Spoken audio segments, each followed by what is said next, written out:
Good evening, everybody. I declare that a quorum of at least 50 registered voters is present, and I call this meeting to order. In actuality, the count is 311 folks, so thanks for coming out. I invite those of you who wish to do so to please stand and join me in reciting the Pledge of Allegiance. I pledge allegiance to the flag of the United States of America and to the republic for which it stands, one nation, under God, indivisible, with liberty and justice for all. Thank you. Please be seated.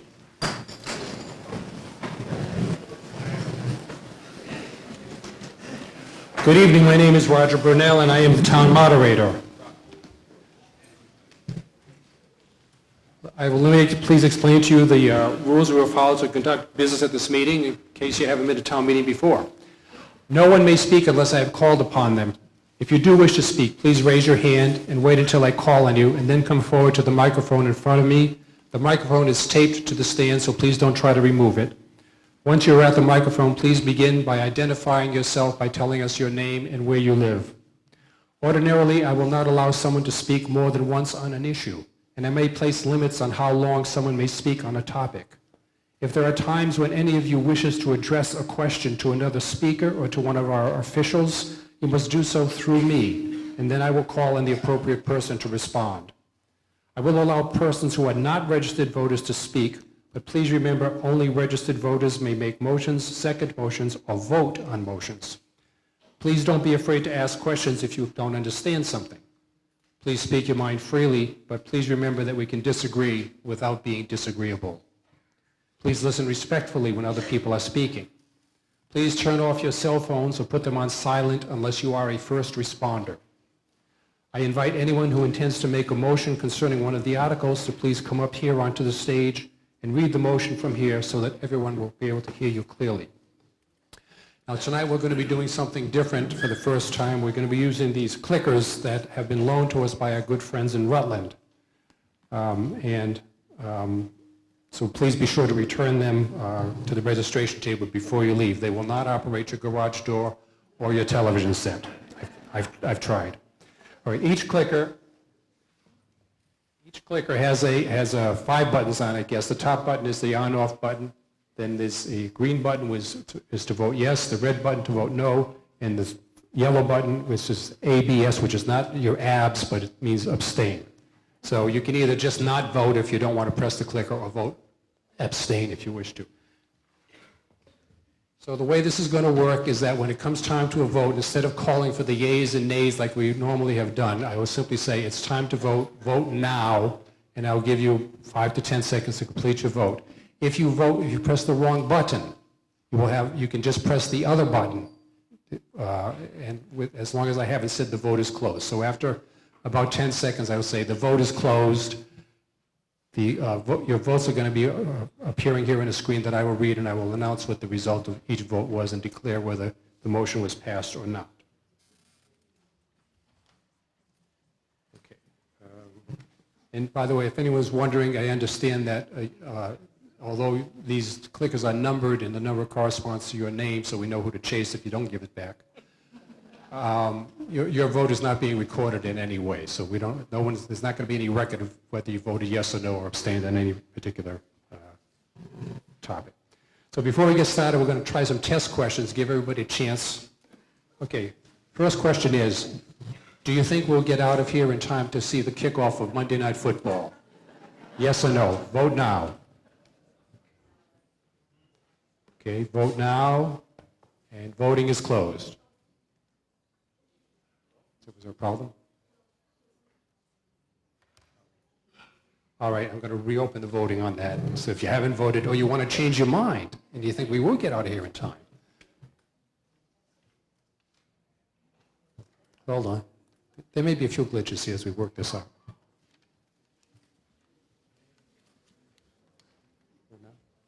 All right, vote now. Yes, we're going to get out in time. No, we're not.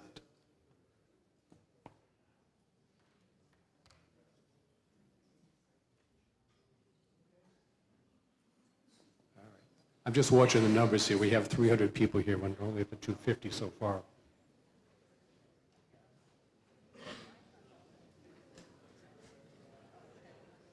All right, I'm going to close the voting. Yes, ma'am.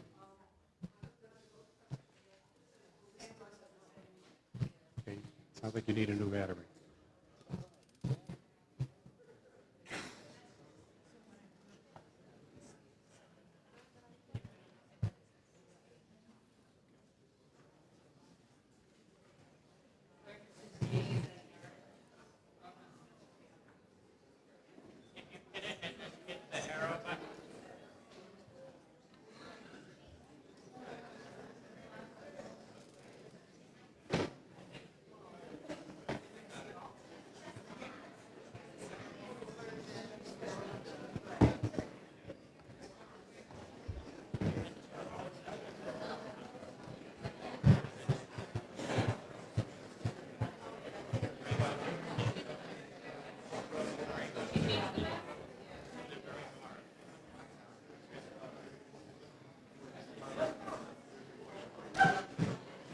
Yes, sir.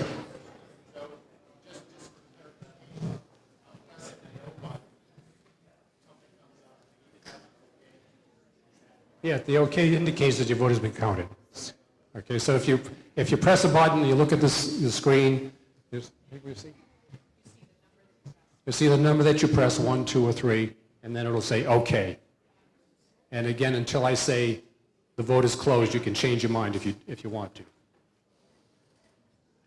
All right, let's try that again. All right, all right, this question requires a 2/3 majority vote. Will the Red Sox win the World Series next year? If you think so, vote. You think they will, vote yes. If you think they won't, vote no. Ready? Voting's open now.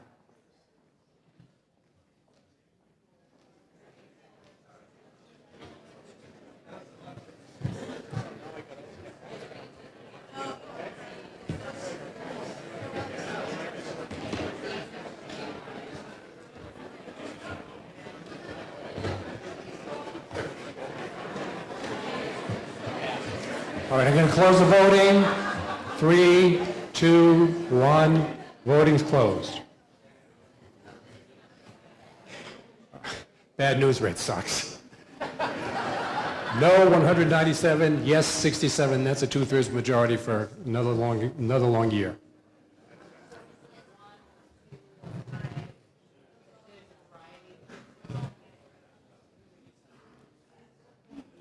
What is it? Is it?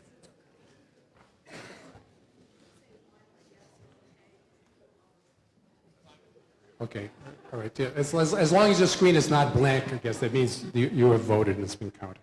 All right, before we move on to the business of the meeting, I want to take a moment to pause to remember our friend Jack Malone. As many of you know, Paxton lost one of its best and most dedicated public servants this week when Jack passed away.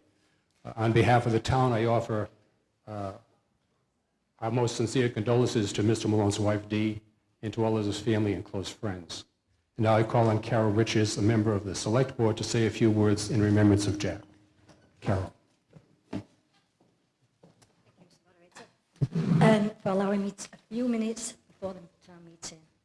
I just want to say a few words to acknowledge the recent passing of John Malone, known fondly as Jack. Over the span of 17 years, Jack was a dedicated member of the Select Board, and for over 25 years, a valued water commissioner. Jack also had time on other committees, including the Anna Marie College Scholarship Committee. Jack loved Paxton and worked passionately to find ways to make it a better place to live. During his time on the board, he never stopped looking for ways to improve services, revenues, and new opportunities for the town. Jack was always a respected team player. During Jack's tenure on the Water Commissioners, he was involved in the creation of the Enterprise Fund, the replacement of the Maple Street water tank, and the refurbishment of the Aston-Gate water tank. Jack will be sadly missed by all those who knew him well. Please join me in a moment of silence in remembrance of Jack and in his respect and loyalty to our town.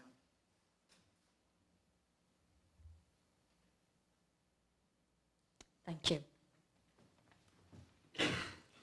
Thank you, Carol. All right, now we're going to get down to business.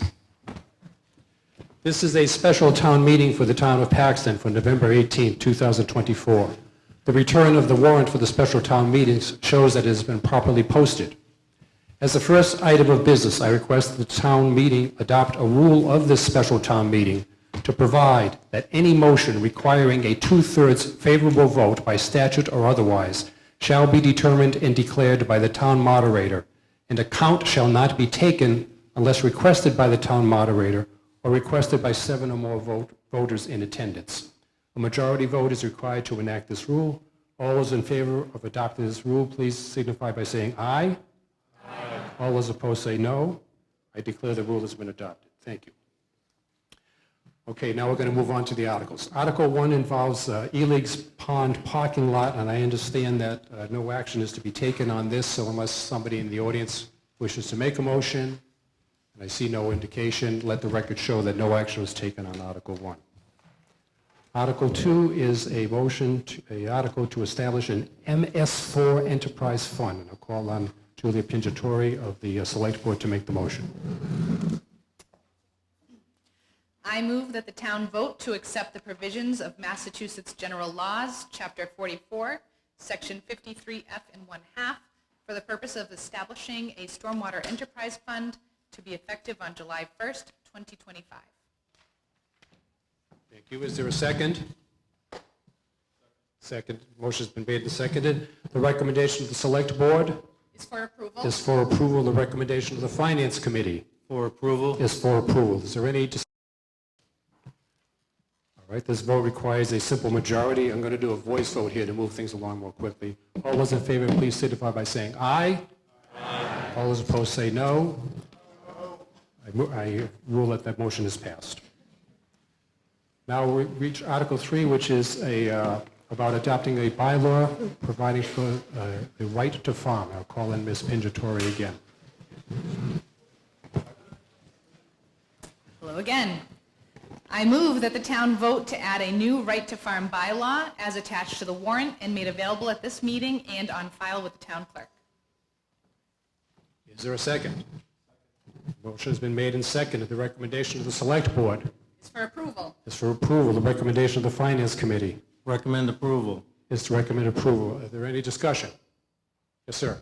Come right up here, tell us who you are, where you live, and what do you want to say?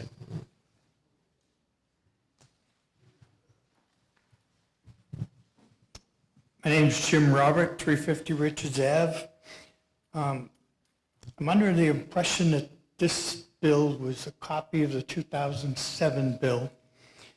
And under that one, there was an agricultural commission that was supposed to be established with 5 members appointed by the Board of Selectmen and 3 alternatives. I'd like to see that get put back in here. And there's also another issue that said it was covering the Mass General laws. And the Mass General law shows that when you sell your property to a new owner or lease it, you should notify them no less than 21 days to inform them that the town has a right to farm, which means you may be spraying, noise at night, dust, whatever it involves with farming, and that should also be put in this.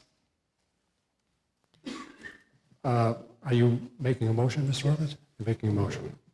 All right. Hold on, we're going to have to work out the wording of that. All right, tell me again what your motion is. Just, we need to write down the motion so we know what it is you're moving so that the town can vote on it.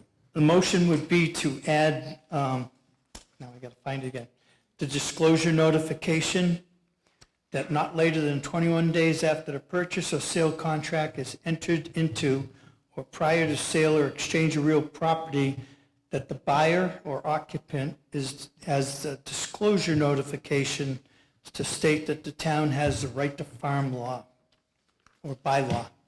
Okay, so your motion is to amend the pending motion to add this disclosure notification. Is that a fair? Yes. Okay. And the other one is a motion to add a farm commission, agricultural commission, that was in the original 2007 bylaw.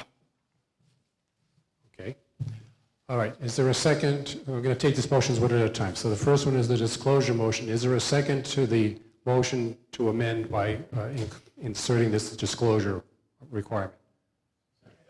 Okay, it's been made and seconded. Now we're going to discuss just that motion for the time being, not the whole bylaw, just the motion to add the disclosure requirement. Is there anyone else who wants to, Jim, you've spoken on it already. Anyone else that wants to speak on this topic? Okay, Ms. Pingatori. So the model bylaw for right to farm in the state of Massachusetts does include a disclosure notification, similar to what Jim is talking about. What many communities have done, because that becomes quite onerous on owners, buyers, sellers, and real estate agents, is that they have allowed an alternative solution, which is to post it at the town hall. That is what is currently included in our right to farm bylaw, that within a certain period of time, I think it was 30 days after the bylaw is approved, that it would be required to be posted in the town hall and made conspicuously available to anybody who wanted to see it.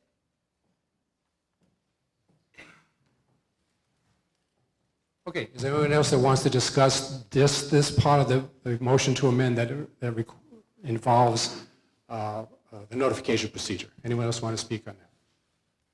Okay, we're ready to vote on this. So this requires a simple majority vote. All those in favor of adding this notification requirement, please signify by saying aye. Aye. All those opposed say no. No. I declare that the noes have it. All right, what's the second amendment? You had a second amendment. Tell us your second amendment.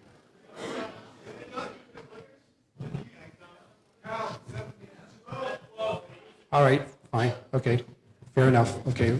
Well, I will reopen the vote for this. So we're voting on the amendment for whether or not to add this notification requirement to the right to farm bylaw, which has not been adopted yet. Okay, I'm going to open the voting now. Vote now.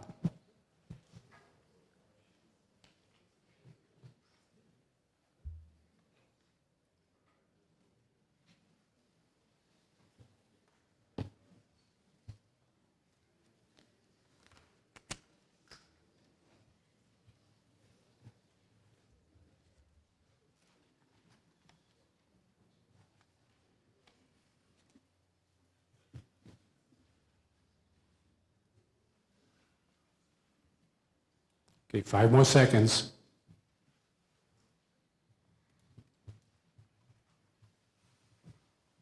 And voting is now closed. The motion is passed 150 to 114, so I declare that that amendment has been to the pending main motion has been passed. We have to get to the main motion still. And what was your second amendment, Jim? The second amendment was the Sarden Agricultural Commission. I'm sorry, to do what? Agricultural Commission. To create one for the town? Are there any details about what the commission would be? I mean, it would be more than that. Although in the 2007, it required 5 members with 3 alternates. Are you referring to a motion, an article that was not adopted in the past?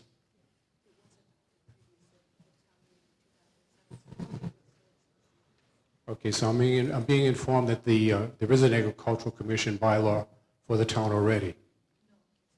No, it's not a bylaw. Okay, can you explain what it is?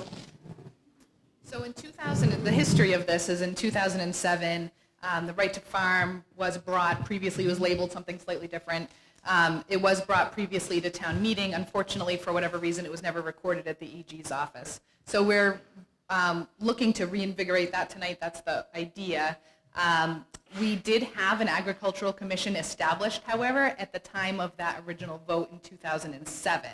Unfortunately, its membership declined, and we were unable to keep it fully staffed, but I think it may still, the ability to have it, I believe, still exists. So I don't know that you need to put it in the bylaw in order to have one, and in fact, it's the intention, my intention anyways, to reinvigorate the Agricultural Commission so that we can start having them be an authority in town when it comes to these matters. And in fact, the way that this bylaw is currently written, it does defer to an Agricultural Commission already.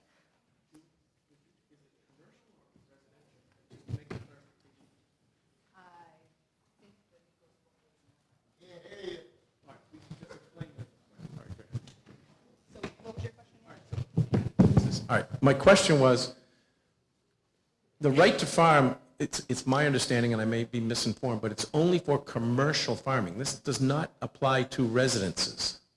I don't believe that's how the current bylaw is written. Okay. I know, it's not. Hold on. Please don't start volunteering questions. We're trying to consult town council here about how to handle this.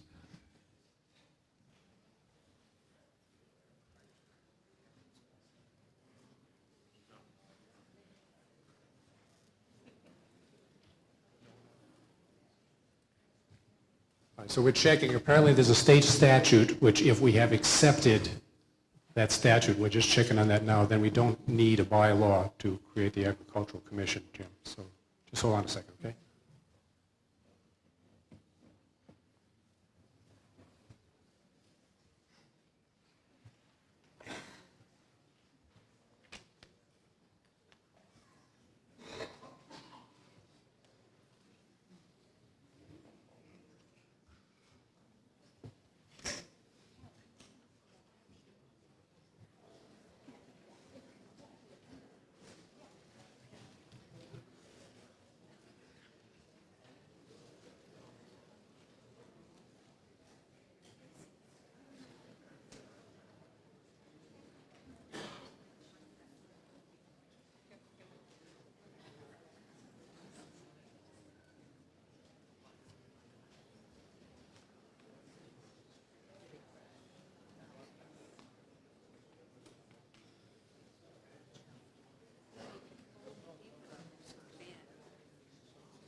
All right, so folks, so I've just consulted with town council, and what I'm told is that we would have to accept this particular statute that I was mentioning in order to establish the agricultural commission. We haven't done that, so this is something that would have to be done at a future town meeting, Jim, so something to think about that, okay?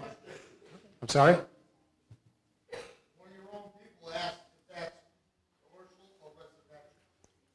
Okay, I don't know who can answer that question? The town council. I'm the chair of the select board. I was involved with getting this bylaw to us tonight. The way the bylaw is currently written, it would apply both to residential and commercial properties. What's that? Okay. What's that, Jim?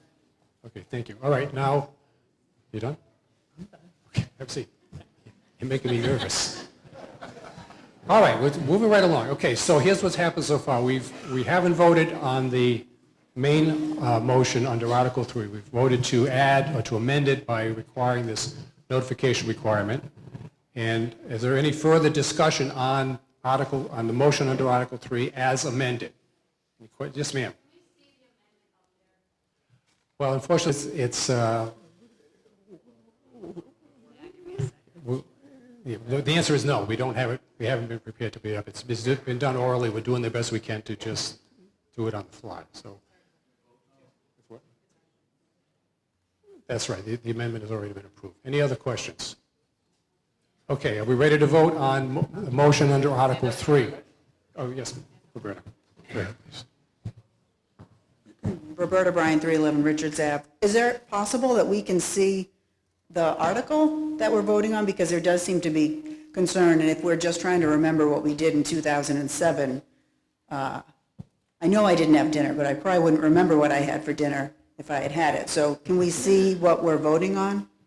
The current one or the one in 2007? Well, I don't know. Are we Well, that voting on was- the one in 2007? Okay. The bylaw was, if you've scanned the QR code, the bylaw in that? Well, it's been published. There's a copy of it here somewhere, right? Who has a copy of that? I'm pulling it All right, well, all of these things have been available at Town Hall and on the town website for the past couple of weeks anyway. And I'm sorry, we just don't have it here to show you, okay? That's the bylaw. What's that? Oh, okay. With the amendment, Well, how many pages is that? That's several pages, yes, it's 4 pages, we're not going to, Jim has it, thank you, Jim. We're not going to read the whole thing right now, we just don't have time. All right, are we ready to vote on the motion under Article 3? Does anyone else want to say anything before we go ahead? How are we gonna vote on something we don't know? Because, sir, okay, first of all, this is the third time you've spoken out without being recognized. I would ask you not to do that again, okay? Secondly, thank you, I appreciate that. Secondly, all this information has been available before coming here tonight, and that's how you're going to vote on it. It's part of our responsibility as citizens to prepare ourselves when we come to these meetings to know what it is we're voting on. So I'm sorry we can't stop here and read a 4-page bylaw that's been available to everybody for the past couple of weeks. We just can't do that. All right, any other questions or discussion? Yes, way in the back. Come on up here, please.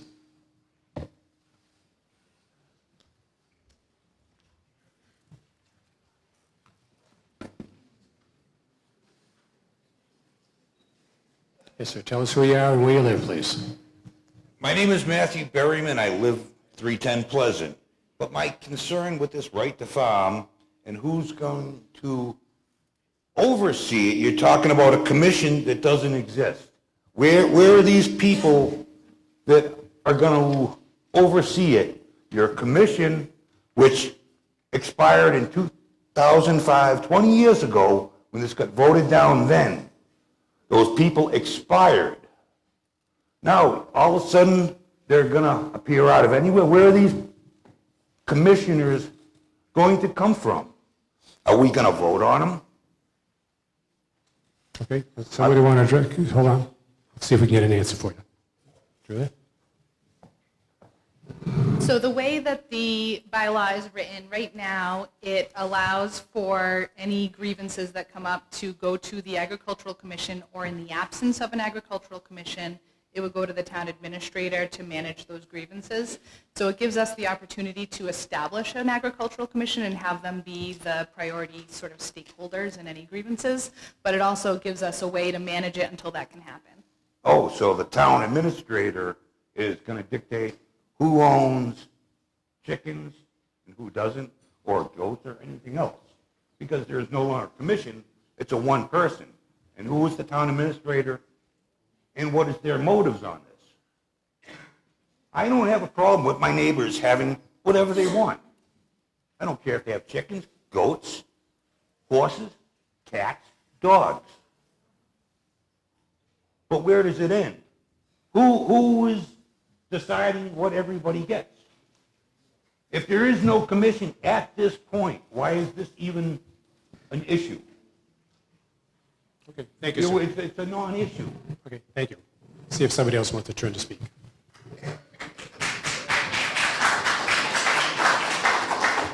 Okay, so anybody else want to say anything? Now we're discussing the motion under Article 3 as it has been amended. The question, where are we going? Yes, go ahead, please.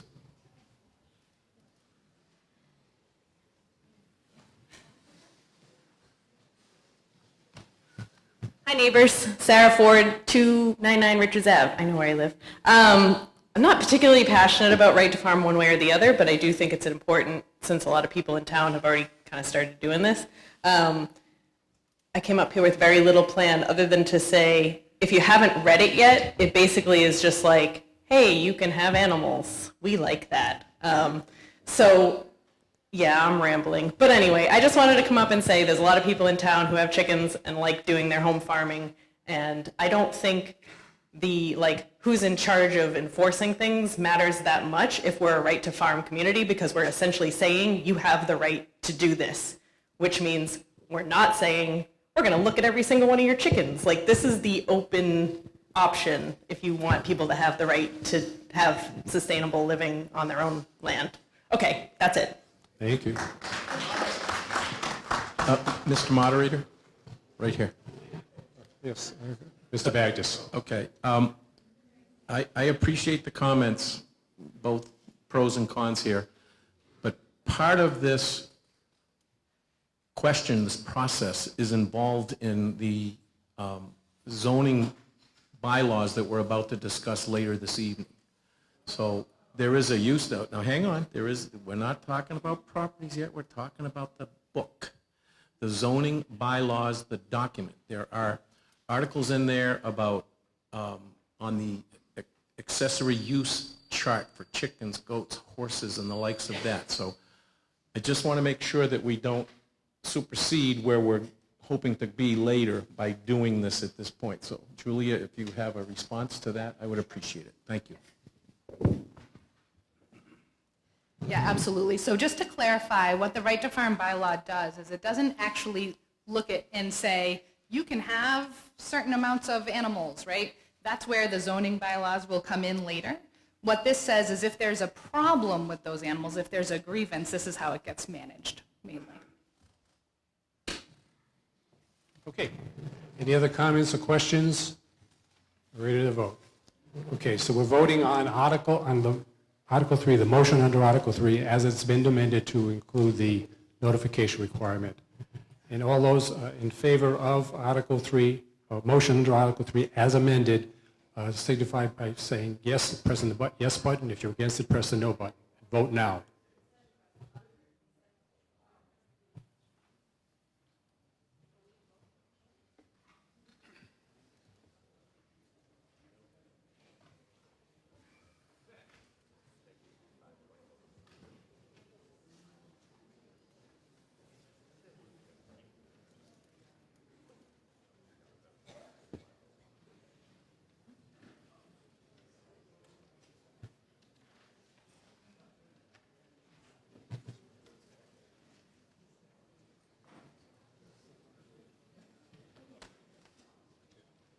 All right, 5 seconds.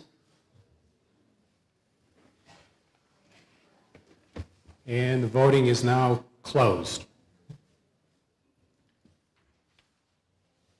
I declare that this motion as amended has passed 190 to 75. All right, moving on to Article 4, which involves amending the revolving fund bylaw, and I call on Ms. Pingatore. I move that the town vote to amend the current departmental revolving funds bylaw with the revisions shown on the amended departmental revolving funds bylaw, Section 5 table, attached to the warrant and made available at this meeting and on file with the town clerk. Thank you. Is there a second?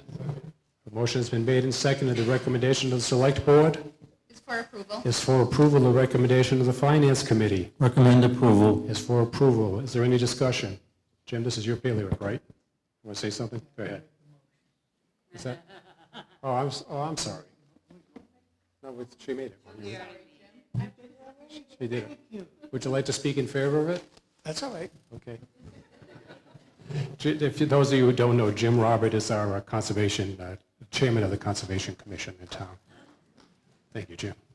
All right, is there any questions or discussions or amendments to this particular motion? All right, everyone will use the clicker since we have them. Okay, are you ready to vote? Yes would be you approve the amendment which is proposed, or no, you're against it. Ready, vote now.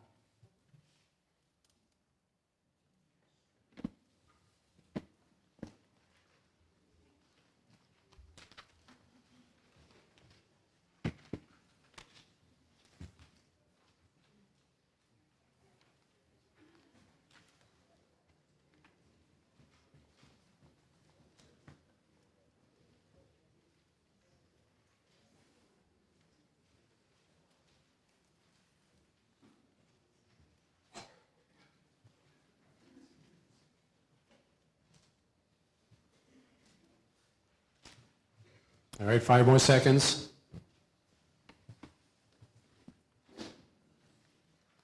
And voting is closed now.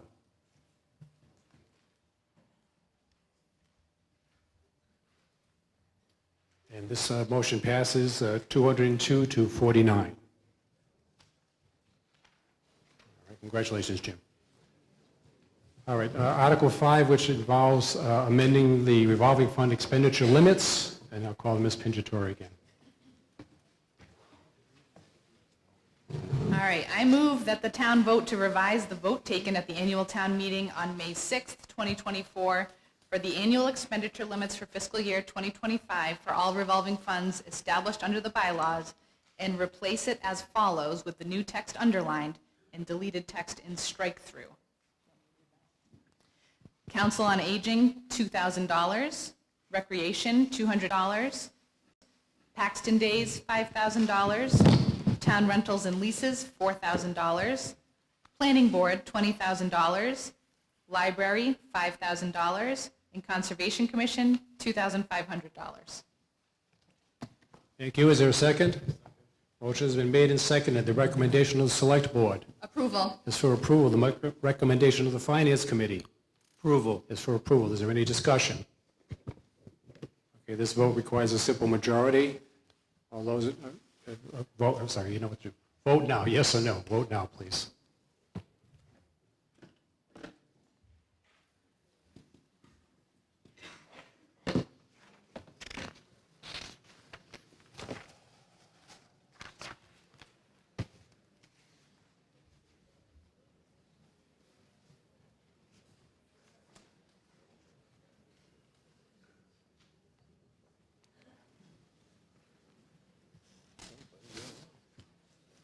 All right, 5 more seconds.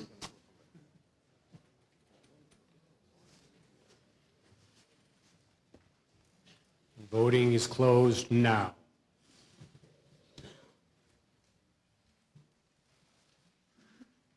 Okay, and this vote has been passed 216 votes to 47 votes. All right, now we move to the reason that you're all here tonight, Article 6. Mr. Love.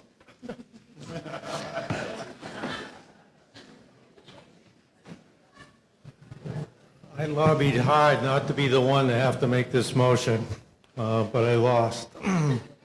I move that the town vote to decrease the amount of the $2 the debt borrowing cost fiscal year 25 department budget as voted at the June 27th, 2024 special town meeting under Article 5.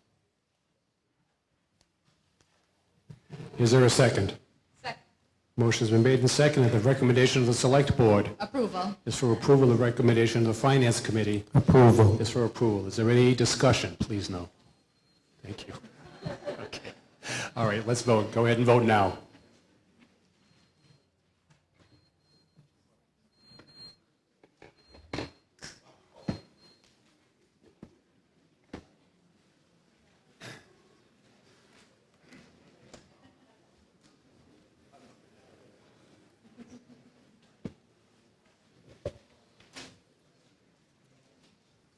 All right, 5 more seconds.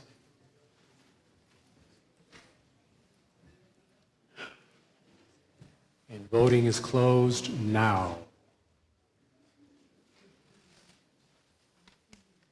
And this vote is passed 220 votes yes and 24 votes no from people who do not like to balance their checkbook. All right, now we move on to another fiscal matter, moving some money around. I call on Mr. Love to make the motion under Article 7.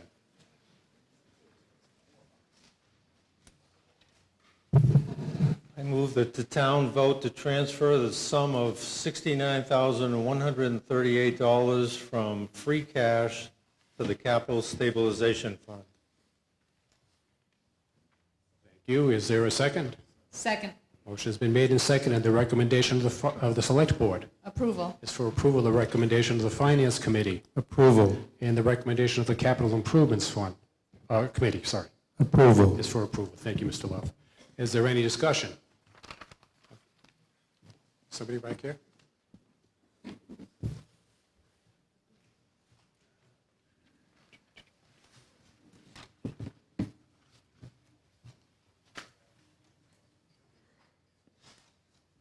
Yes, sir. Tell us who you are and where you live, please.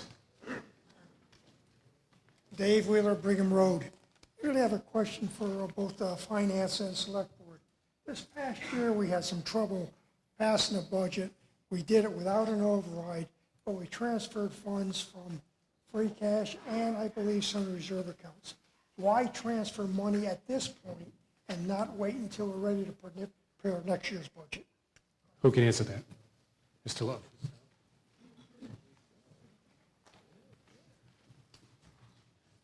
David, that's a good question.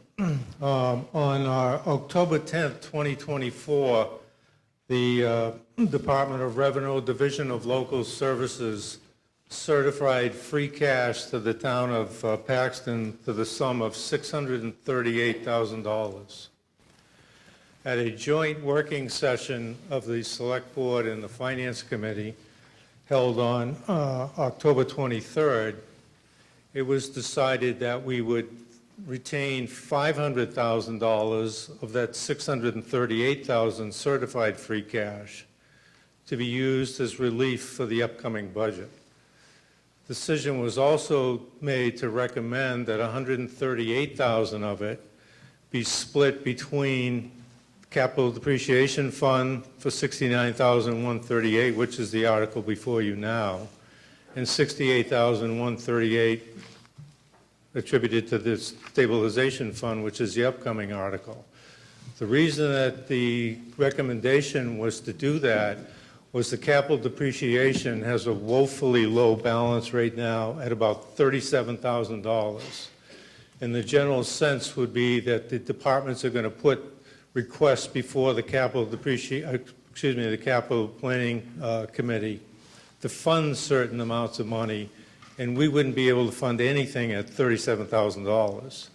But adding $69,000 would put us in a better position to approve and recommend the approval of those requests and not pass that approval back to the townspayers or the taxpayers. The second point regarding the stabilization fund, you make a good point. Over the last 2 years, we've withdrawn nearly $90,000 for FY24 and $170,000 in FY25 to prevent an override from the stabilization fund. The thought was putting $69,000, which is the next article, back, would be a step toward replenishing those funds. So that was the conventional wisdom to make the recommendation of Articles 7 and 8 that are in front of you this evening. Thank you, Mr. Love. Are there any more questions? Okay, you ready to vote? Okay, so vote now.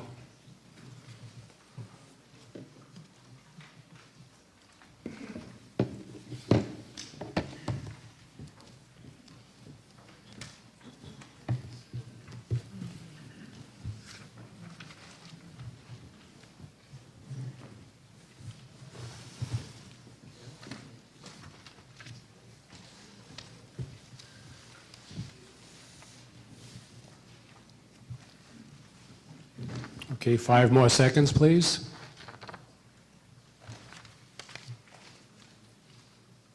And voting is closed now.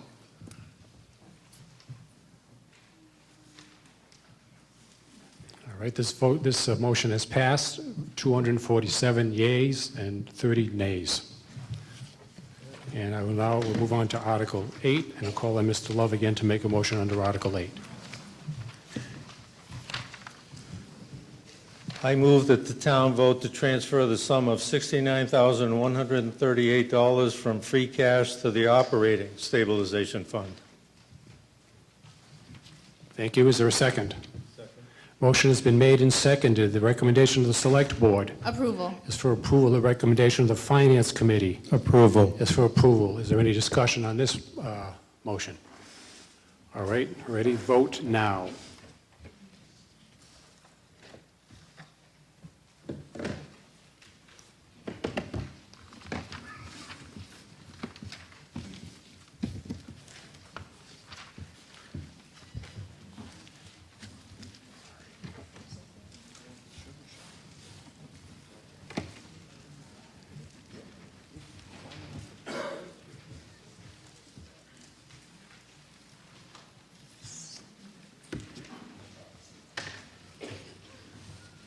All right, 5 more seconds.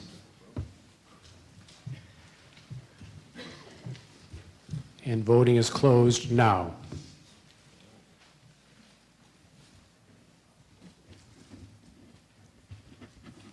All right, this vote has passed 227 yeas, 22 nays. We'll move on to Article 9 now, which is a citizen's petition regarding the Select Board, and I'm going to call on Ms. Bryan to come up here, Ms. Bryan, if you would, you can read it from up here.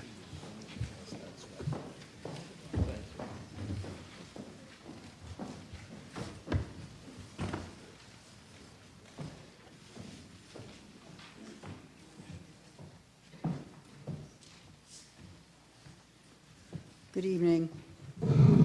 I move that the town vote to authorize and instruct the Select Board to petition the General Court to enact special legislation that would increase the membership of the Select Board to 5 elected members, as set forth in the document entitled Special Act to Increase Select Board Membership, made available at this meeting and on file with the town clerk, and further that the General Court may make clerical or editorial changes of form only to the bill unless the Select Board approves amendments to the bill before enactment by the General Court, which amendments shall be within the public purposes of the petition. Is there a second to this motion? Second. Okay, the motion has been made and seconded. The recommendation of the Select Board Is for approval. is for approval. The recommendation of the Finance Committee For approval. is for approval. I'm going to give Ms. Bryan an opportunity to tell us why she thinks it's a good idea. Go ahead. Good evening again. I am one of the petitioners that created this article. This article, first off, in no way reflects a negative image of the current Select Board, but rather reflects an observation that the town finances, laws, and rules around operations and contracts have become far more complicated from when the Select Board was formed. An increase in board members would provide for diverse skill sets, backgrounds, and expertise. An increase would also allow for greater access to our Select Board members from us as residents, allow for the Select Board to participate and attend more events and meetings in town. A 5-member Select Board reduces the workload of each individual, allows members to recuse themselves while providing an opportunity for a vote, creates an easier achievement of meeting quorums and an ability for easier onboarding of new members while preserving open meeting laws. A considerable number of similarly sized communities have made this change successfully, and I think it would benefit Paxton as well. Okay, anyone else would like to make a comment, have a question? Last chance, ready? Okay. Oh, okay, Ms. Pingatore. So first off, I would like to applaud the petitioners for exercising their democratic rights to bring this article to town meeting. Well done. Citizens don't have this opportunity everywhere, and it's really cool that we do, so bravo. The Select Board, including me, voted to recommend approval of this article at town meeting. Based on the discussion at that time, I don't believe anyone on the board takes any issue with a 5-person Select Board. After all, there would be more people to take the heat for unpopular decisions. However, I believe that there may be a better way to get to this place that creates some more integrity in the process of getting there. You may know that the town charter, which is the document that spells out how the town is governed, is a special act of legislation that was passed in 2013, which makes it a state law. Prior to any requests that came before the Select Board, the town administrator had already identified that a charter review should be done as one of the goals for this year, as it is now more than 10 years old, citing that best practice would be to review it every 10 years. As a result, the Select Board has already established a charter review committee, and such committee is charged with reviewing all aspects of the town charter so that it can be updated appropriately and to ensure that it serves the town's best interest. The makeup of the Select Board is one of the items that they will take up for review, and they may very well recommend the amendment contemplated in tonight's article. But, forgive me, as the right eye said to the left eye, between you and me something smells. At the recommendation of the town administrator, the Select Board determined that the committee shall be made up of town citizens that are not currently serving on any boards or committees to reduce any bias in the process. It's my understanding that there are several volunteers that are meeting that criterion who have already stepped up to participate and are awaiting appointment. And here's my plug. If you're interested in this, please get in touch with our town administrator. However, the person or persons that brought this potential citizens petition up at prior select board meetings are in fact on town boards and committees, which gives the appearance, and I'm not saying this is the intention, but gives the appearance of trying to direct the process despite the intended makeup of the committee. Switching gears, irrespective of any bias from the individual petitioners, pushing this through town meeting in such a manner reduces transparency and public input into the process because it fully bypasses the role of the committee to first research and then publicly debate the issue during public and open meetings, where anyone can attend to listen and understand what items are being taken into consideration and also have input. So this article is requesting that essentially you shoot first and ask questions later. The legislative review piece is important to understand because the town charter is a state law. Any amendments or replacement of the charter would also require state legislative review and approval. Given that tonight's article would produce an amendment to that charter, it needs to be passed by the legislature.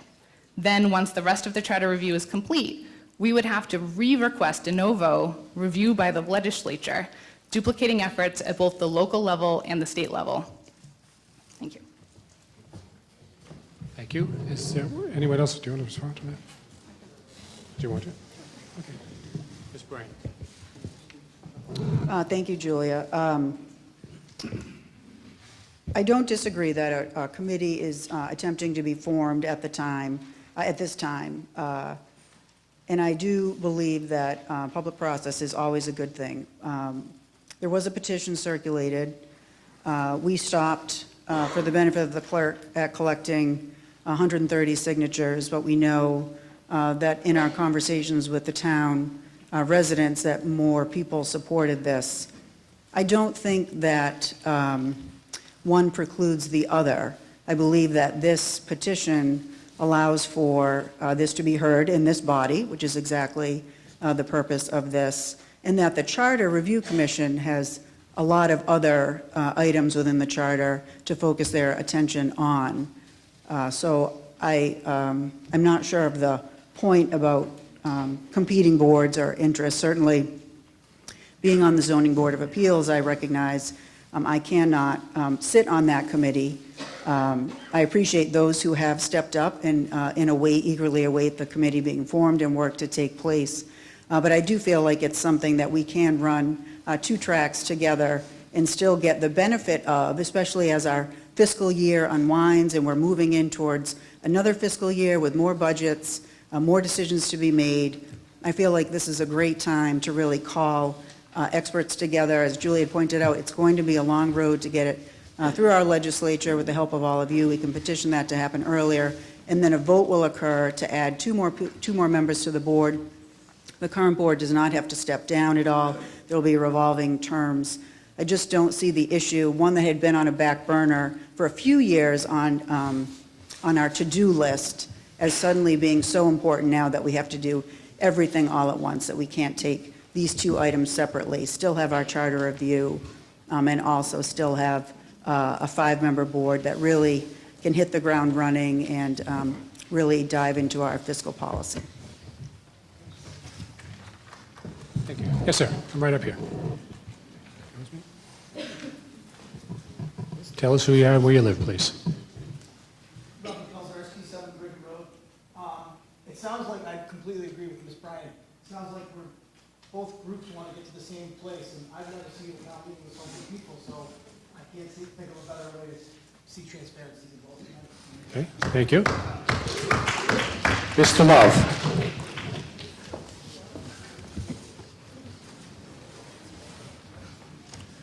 It's hard to agree with both of what has been said because they were slightly opposing, but I was one of the people that was involved in the petition as well. In reference was made to people who serve on other committees, and as it turns out, Roberta serves on a committee, I serve on 2, Mr. Bagner serves on 1. The reason that they came to us is that we're in a position of leadership on those committees, so they didn't know who else to come to, so they came to us. So we were really carrying the message that was brought to us about this particular need.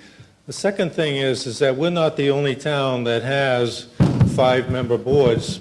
Many of our towns in the Wachusett Regional District have 5-member boards, several of which used to have 3-member boards, and for the same reason that Roberta's pointed out, they made the change as well. So I think it's time. I think a footnote, I think everybody's intentions are the very best, but you want to keep in mind that a charter review committee reports to the select board. And what if there was resentment or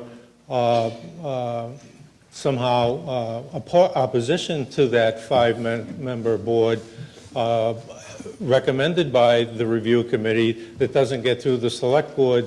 This seemed to be a way, a proper way, appropriate way, an unoffensive way to make sure that in the charter review, at least that one thing gets done. And that's why I support the article as read. Thank you. Anyone else want to speak on this issue?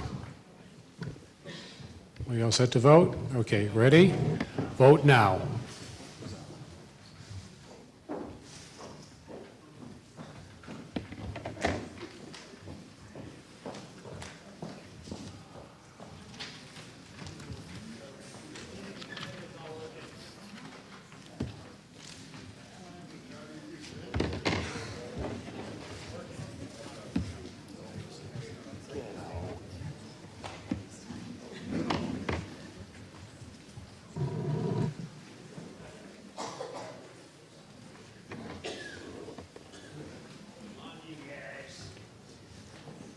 All right, 5 seconds.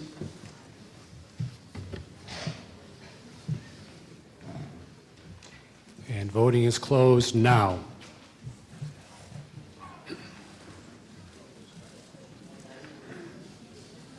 All right, and this vote is passed, 208 yeas to 61 nays.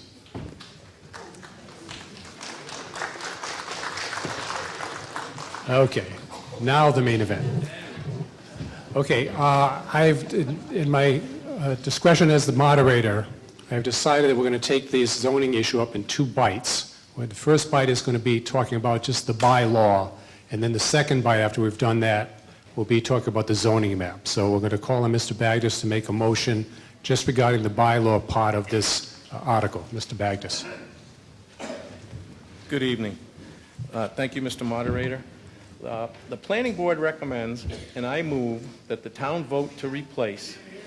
I'm sorry. Oh, God, if you tell me you can't hear me, I'll just scream right into this microphone. All right, the planning board recommends, and I move, that the town vote to replace the zoning bylaw of the town of Paxton in its entirety, as shown in the document entitled Zoning Bylaw, Paxton, Massachusetts, amended November 18th, 2024, version 2, made available at this meeting and on file with the town clerk. Is there a second? Second. Okay, the motion has been made and seconded, and the recommendation of the Select Board Is for approval. is for approval. The recommendation of the Finance Committee For approval. is for approval. Okay, before I open the floor to general questions and to Mr. Bagdis, the town administrator has prepared a summarization of the changes that this adoption of this bylaw would work for us. So this is Heather Monroe, our town administrator, and Ms. Monroe, you have the floor.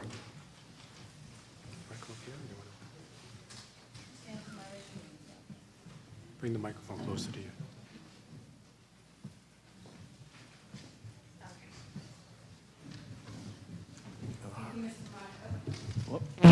Oh, wow. Can you hear me now? All right. Thank you, Mr. Moderator. Heather Monroe, Town Administrator. So I'm going to just go through a little background here. Before I begin, just to clarify, because we still get questions on this. When we originally started the zoning bylaw process, we were talking about 3 different sections. We were talking about the accessory dwelling units. We were talking about the map. We were talking about the MBTA. The MBTA is not on the top table tonight. The planning board did not present that or even have it heard at their hearing. So that will be discussed at the spring. I know a lot of people still had questions. So I'm going to cover Article 10. Before I do that, just real quick, the accessory dwelling unit is part of Article 11, so will not include it in this piece. So just a brief history of this project and how it came about. So about December 2022, we were awarded a state earmark for the amount of about $75,000 to look at the MBTA and to redo our zoning bylaws. In early 2023, we formed the zoning steering group, which consisted of, the primary members were myself, the chair of the planning board, the chair of the zoning board of appeals, and our town services coordinator, who was the administrative person for the building department, the board of health, the planning board, zoning board, and pretty much everything. And works with the building commissioner. The steering group also consulted with another number of other departments, including the light department, the fire department, the building commissioner himself, the DPW director. Oh, thank you, Neil, and economic development. In March of 2023, we contracted with the Central Massachusetts Regional Planning Commission, or CMRPC, as our consultant to help us with the process. In August of 2023, we mailed surveys to every electric user in the town of Paxton, so business or town alike. We received 130 responses. Select Board held a couple meetings to review some of the major changes that were proposed. Those included, common driveway and the business district itself. Around September and October 2024, we held 5 consecutive public information sessions that were in person at the Public Safety Building, accessible by Zoom, live, as well as video recorded and broadcast by cable, and available for playback on YouTube. All of those videos and materials were all published to our town website as well. And on October 29th, the planning board held a public hearing that also was in person, recorded by cable, broadcast on Zoom, and later uploaded to YouTube. So as far as input for this, we had 130 survey responses from residents and businesses alike. We had a number of meetings, we held information sessions, and we had the planning board public hearing. To summarize the bylaw changes, in pretty much 3 categories. We updated the current bylaw document that is already in existence. So this is the one, if you go to the website, you'll look up the last update was in 2019. The primary form of it was put together in 2001. We looked at the overlay districts. So those included a variety of things from the watershed district to the business district, to the communications district, and floodplain district. And then Neil's reading these back to me in his own mind because they're in my notes section that I cannot see. I'm just here to help. I appreciate that very much. And then a proposal to amend the business district. All right, so we relocated all the definitions to Section 1 and updated definitions to comply with legal changes. We put in a reference for Paxton Municipal Light Department and gave them some say in the process when it had to do with electrical usage or solar. We corrected selectmen to select board throughout the document. We added an allowance for common driveways, which prior to now never existed and allows up to 2 homes. We corrected the distance from certain locations for marijuana establishments, which was originally 300 feet. We increased it to 500 feet. We restricted signs on telephone poles, and we also restricted internal illumination for signs themselves. The 3 pieces in red here are the major ones that I'm guessing a good portion of folks are here because they're really excited about. The first one is use table changes, the second's the dimensional table, and the third is the revised proposed business district map.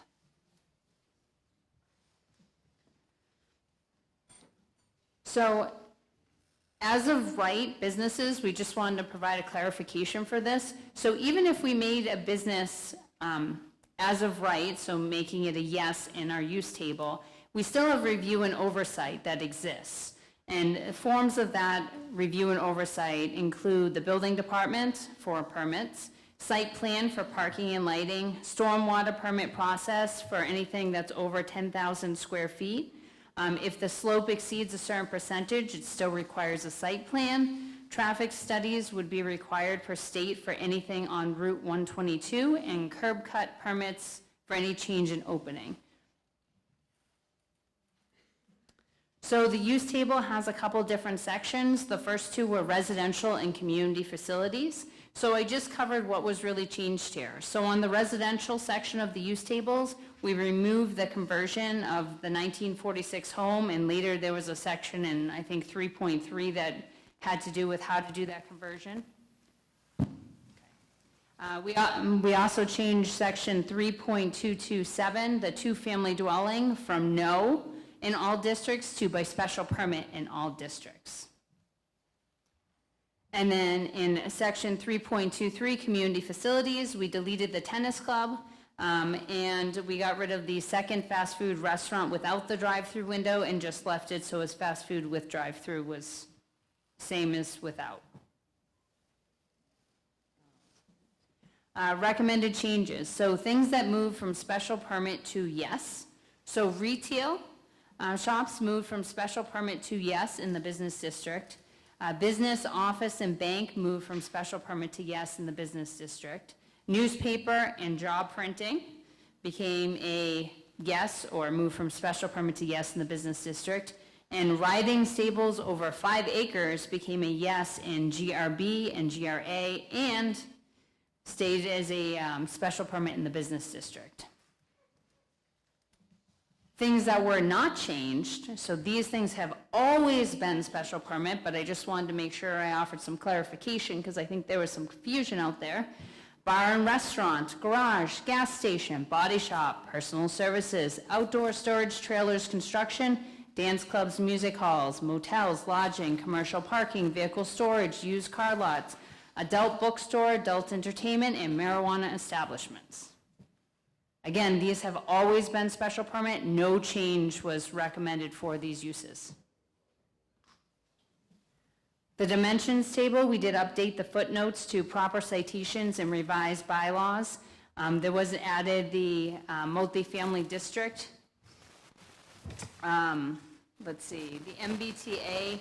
So on the current use table you see before you, if you pull the red line version of that, it did still include the multifamily district that we should have pulled out when we pulled out the MBTA, so there's still reference to that.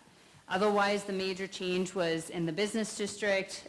If you go through each of those red line versions with the main one, the only major change, or only change in there other than the footnote citations, was changing from 55 to 40 feet.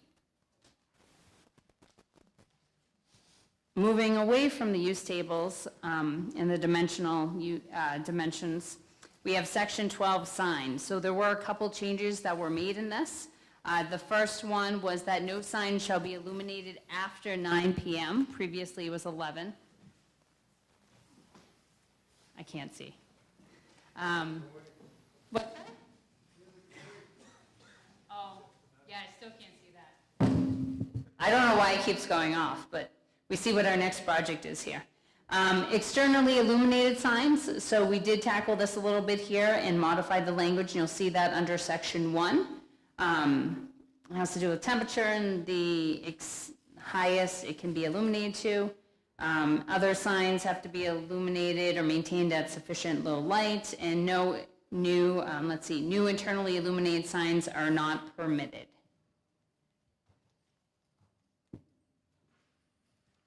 You want me to stop there, right,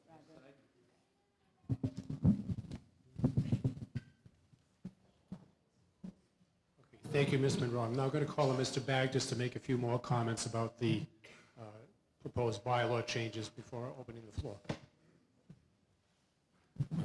Thank you, Mr. Moderator.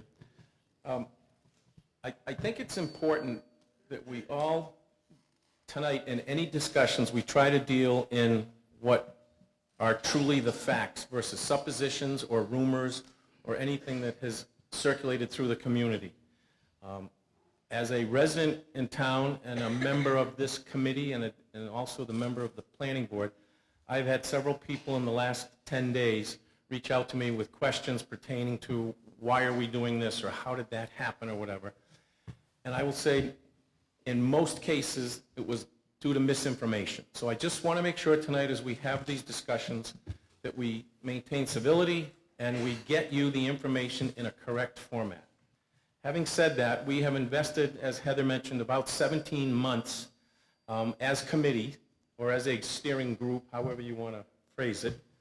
We have put in a lot of hours, a lot of work, independent of meetings, in preparation to come up with these proposed changes right now to the bylaw. This is what we're addressing right now, the zoning bylaws as they stand.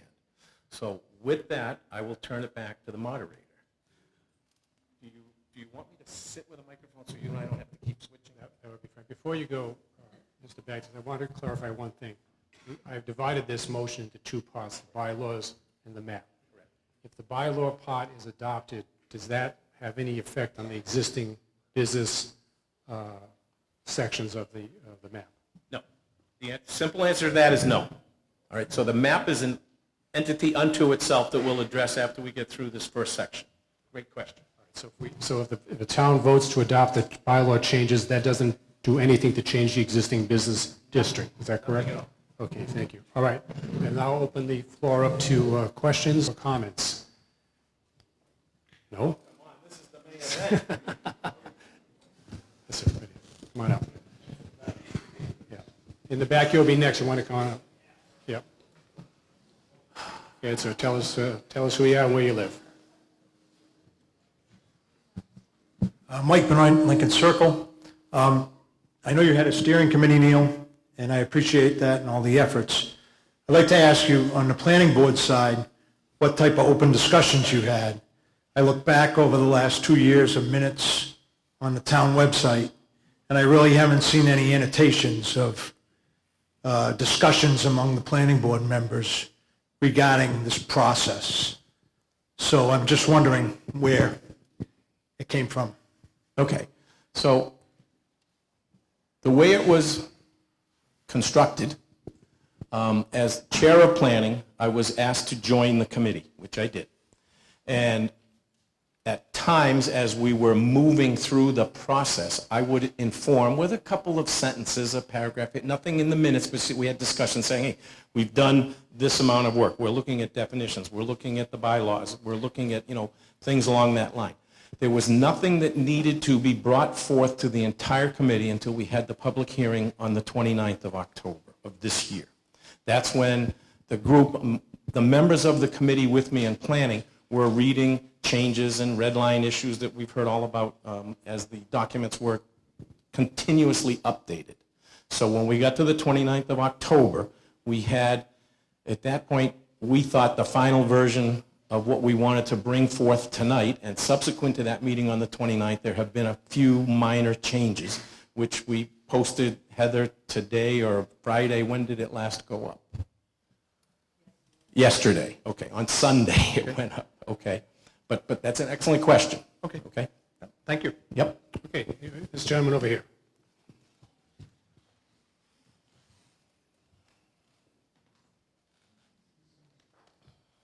Tell us who you are, please, and where you live. Hello, my name is Kevin Dow. I live at 6 Crestwood Road. Going over this, a few of the things that I noticed were changing basically the zoning plots, which change frontage and plot size to allow for commercial properties to be put now on smaller plots. Plus, also one of the things that kind of seemed like it got passed over fairly quickly is right now retail shops and certain businesses require special permitting. I don't know why that would be changed. I think we as townspeople should still be able to determine what businesses are able to come into our town. So just changing it from special permitting to yes, I'm not entirely sure that I agree on. I mean, I'm fairly young, I'm 28. I moved out of Worcester to get to town living, so that way there's more space in between properties and I mean, not for nothing, like, I worked my rear end off and I bought a house in Paxton because I wanted town living. I didn't want to live where properties and businesses were all compiled onto each other. I mean, I'm also like, I say I'm fairly young, but I kind of also can read between the lines. And I know that we're trying to separate the zoning map and the zoning bylaws right now, but I don't think we can do that because I understand why the people that are for it are trying to separate it, but it's fairly one and the same. Without one, you don't necessarily get the other, just with how the town is laid out. I don't understand why we're going to make zoning changes and bylaw changes to allow for commercial properties and changing frontage for certain properties. So I just wanted to be heard, and I'm glad that it seems like there's a lot of people that agree with that. So, Okay. thanks, sir. Mr. Backus, would you like to Mr. respond? Moderator, could I call on Ms. Bryan from zoning? That she was on the committee with us. We're Sure. kind of going to tag team this Okay, thing tonight. Thank you. but- Thank you, sir. And welcome to town. Yes. Right, thank you. So I just want to say, I don't want to speak specifically to the changes to the use table, but just something that the committee heard over the past 17 and 18 months, something that has occurred over the fiscal years, the very difficult budget years that we've had, is that the town wanted to appear or be more business friendly. And one of the reasons why we took the special permit out and created a yes was to encourage businesses to come into town, still being able to comply with and adhere to our building permits and our inspections and our bylaws, but maybe not having to appear every time to Zoning Board of Appeals. Right now at Zoning Board of Appeals, if a business changes use, so say it's a tenanted business and a tenant moves out and another one moves in, the Zoning Board of Appeals has to hear what that new business is going to do, how many parking spaces they need, lighting. When in a town like Paxton, those parcels are really already firmly adopted and in place, and but for a few things like lighting or signage, which could be handled through different permitting agencies, what we felt was it created a sense of angst for a new business to come in and say, ooh, maybe they won't allow my business to operate in this certain way. We can't not allow certain businesses. We have a zoning use and table, the marijuana uses, the adult entertainment, those are all state mandated uses that every town has to zone for, and you need a place in your town to have those uses, even if they're not agreed upon by every town resident. So we were trying to appear more business friendly. We certainly don't want to give away anything or allow businesses to run amok, but we wanted to be more business friendly. We've been hearing that from the community, and we thought that this would be an opportunity to show that to those who want to bring a business to Paxton. Thank you. Okay. Can I just follow up, Mr. Moderator? I'm sorry. Okay, thank you, Ms. Bryan. Yes, Mr. Backus. Okay. The gentleman that spoke here, where did he just make his way? Okay. Thank. No, that's all right. That's all right. Don't worry about that. One of the things I may have noticed when you came up here, you had a piece of paper that kind of looked like a handout that I had seen circulated through town. Is that what was on the front page of where you were? Got it. Okay, thank you. Just want to make sure we're not going to, fuel those discussions. Okay, go ahead. All right, all right. Okay, hands again, who wants to speak? All right, okay, sir, Anita, you'll be next, okay, and then some gentleman over here. Okay, tell us who you are, sir, and where you live. Brian Pelicano, oh, Jesus, thing works great now, let me stand back here. Brian Pelicano, 7 Crestwood Road. I moved to town about, I think, 14 years ago now. One of the reasons we picked this town at the time, I had a profession that I did not want people to be able to find me, or just gotten out of a profession for that matter. I also had spent a lot of time on the road visiting many towns and cities in this great state. And one of the things that attracted me to Paxton was I did not have to sit in traffic on the weekend.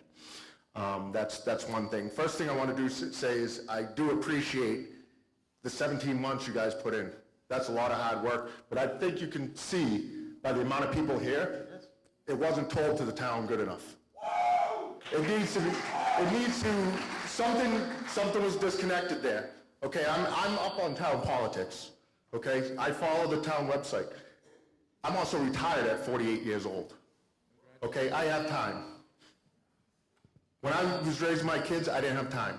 The other thing I want to state is when I said I came here about 13 years ago, one of the towns I had lived in the past, which has a bad reputation, but actually a great town, and it added to me looking for a nice community like Paxton.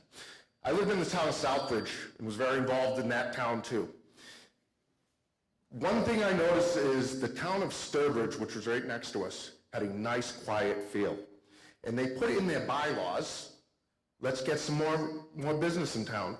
And one of those bylaws was the lighted signs, the internally lighted signs. Great. That's fantastic. Here's the problem.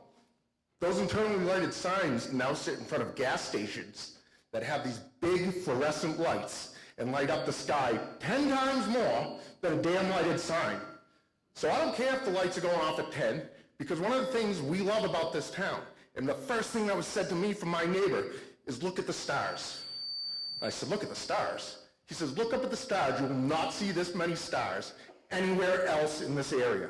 And it is true to this day. Now I know that's not a big deal, but it keeps this town what it was and helps us. Is there an option? Yes, we need money. We need to get money in. But expanding this business zone to where it can, Cumberland Farms can come in and buy 2 houses. You see, and the thing I saw online is, oh, think of the small businesses we'll have. We've lost 2 small businesses in the last 5 years. Those 2 small businesses could not survive in the town of Paxton. So all those people who think, oh, we're going to have all these small businesses, people are going to be able to have businesses in their house. I had a business in my house in Paxton. Not even once questioned, I'm not in a commercial zone. And that was approved by the town. So everyone just, one, thank you for coming out. Just put your thoughts in, and no matter which way this goes, the only way we can move forward is if we all get together and find a solution on both ends. All right, thank you, sir. All right, Mr. Moderator. Mr. Baptist. May I address that? Okay, you know what, hold on, I want to call some other people first. Okay, fine. Okay, Ms. Fenton, please, and was there somebody over here that wanted to be heard? Oh, okay, hold on. I got Ms. Fenton coming up.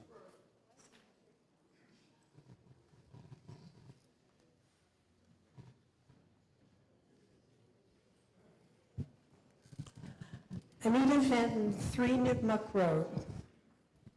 The whole purpose of this is lower my taxes. That comment is like fool's gold. Fool's gold. They think they can get you to do what they want by dangling money in front of you. It's fool's gold, because the businesses will be taxed at the same level as houses. They tear down 2 houses, they put up a shop and a parking lot. They may not even have as much tax levy as those 2 houses. 122 is the soul of Paxton. It's a scenic byway. Why was it made a scenic byway? Because it's rural, it's natural, it's historical. 40 miles from Paxton to Orange were made a scenic byway. It's even called the Lost Village Scenic Byway, because villages were destroyed to make the Quabbin Reservoir. I'm asking you, please, do not change 122 into a business district. It's not why we moved here. It's not what we want. It's not the character of Paxton. Once you open that door, you will never close that door. This town will be done. It will not be Lost Villages Scenic Byway. It will be Lost Paxton Scenic Byway. Don't do it.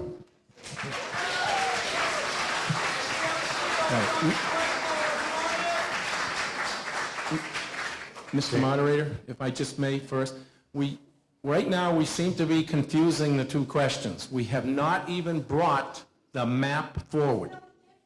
There is a difference. We need to have zoning bylaws, a document in this town. We can talk about districts in the next discussion, which will be forthcoming once we finish this one. We are talking specifically about the bylaw document that allows us to control zoning in the town. Thank you. Okay, yes, just gentleman back here with the hands up. Come on up. Excuse me? Oops, I lost track of you. Come on up, sir. You're next. You'll be after this gentleman. Yeah. You're welcome. Dave Provost, 72 Grove Street. I moved here in '92 with my wife. We bought a house. Love it here. You're talking bylaw changes and special permits. I don't believe it. Bylaw changes, if you change the bylaws, like this wonderful woman just said, you're going to lose this rule setting. Do you want to see Pleasant Street turn into Main Street in Holden? And why is it from the town hall south? Why isn't it all the way to 122 in Rutland? There's plenty open space there for all these places. That's just my thoughts. Thank you, sir. Good evening, Frank Delitto, 2 Glen Ellen. I appreciate everybody and your time putting this all together. I'm not looking to debate. I know you would like each article separate. I have kind of a unique experience. I have a long tenure in logistics, but recently also in the energy segment. They are one and the same. I know we spoke about the town electric company and getting their approval. When we see the strain of allowing the bylaws to pass, you're going to have an influx of businesses coming in, which will put a strain on our infrastructure that was built in usually the 60s or earlier. So the capacity for the extra businesses will then in return make everybody's electrical bill rise. The kilowatt hour will increase. Things that were not discussed on that nature as a whole. When you make the plots smaller, you're enticing these businesses to come into Paxton for tax revenue, yes, but you take away the charm, as everybody else has said. Myself, I'm 31. My wife and I bought our house 8 years ago. We have 2 children. One of them attends this school here. If this passes, our house is going up, and we're going to find another beautiful, small American town that this once was, and not what it will not be. I just wanted to make that. Thank you. Okay, thank you. Anybody else want to speak? Yes, ma'am. Thank you.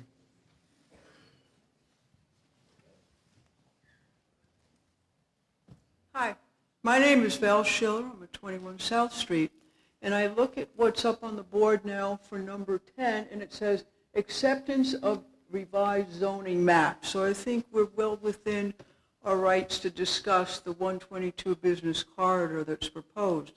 One of my problems I have when I look at this is traffic flow. The problem is I've almost been in an accident multiple times with people coming out of Dunkin' Donuts. I see people all the time swerving into the shoulder, going up on grass to try to avoid someone who's racing out of there. I know Dunkin' Donuts is there. I know to slow down. If we have business after business after business, that's going to necessitate widening 122. Then we get the state involved. So do we need an extra lane on both sides? Do we need a bike lane on each side? Do we need sidewalks put in to qualify for state funding? What's going to happen when we have a shortened distance from 55 feet to 40 to allow that business to have a business there? What do you do with the parking there? I personally have lived in town for decades. I do not want to have a traffic jam every time I just want to go down to Worcester, which at the Worcester line is a residential area. So all of a sudden, you go from the other side of 122, residential. Our one main road to Worcester is going to be business, bumper to bumper, people going in and out, try making turns. Then what do we do with the road? Then the state's involved, and oh my God, there come all the headaches. A lot of the zoning things you have proposed are very good, with the exception of this business zoning. And I think that's the way a lot of people feel in here. It should be separated out from this article and that voted on separately. We're doing that. That is the point of splitting. But I don't see that up there in your writing. I see acceptance of revised zoning map. That's what I'm reading. Mr. So Moderator, would that's you explain why we isn't it split? The motion. separated out. All right, ma'am, Because can I- I think we could live with a lot of the other things, but not that part. Ma'am, can I answer your question for you, please? The reason why I divided the article into two motions was to do exactly what you just said, which was do the changes to the bylaw which don't change the business zoning in any way. Now, you'll get to vote on the business zoning. That's the next part of the motion. But right now, we're talking about changing the bylaw. You may not like the bylaws, that's fine. We're just talking about changing the bylaws. Anyone else want to make a comment or a question or? Yes, come on up.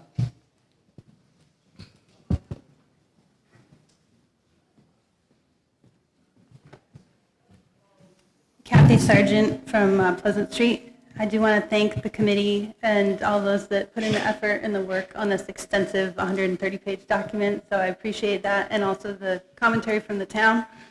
But with that being said, I think it's important to note some discussion points that many of us do support bringing in additional businesses to the community, as well as supporting the current existing businesses that are struggling and that do need some sort of support for their current existence. But I didn't find within the minutes from the meetings or any of the pre-existing how the decision was made to include all of the parcels or properties along 122. And so a question I would like to better understand is what those implications would be to those of us that have properties along 122 in regards to how this might impact, for instance, the resale value of our home in the future if we ever were to leave town and now that it's commercially zoned, and if that will mean difficulty for lenders financing those families that could be coming into the town, what this would mean for our property taxes, et cetera. But I would really like to get a better understanding of the implications for this while still supporting business within the town. Okay, Mr. Burgess, would you like to respond?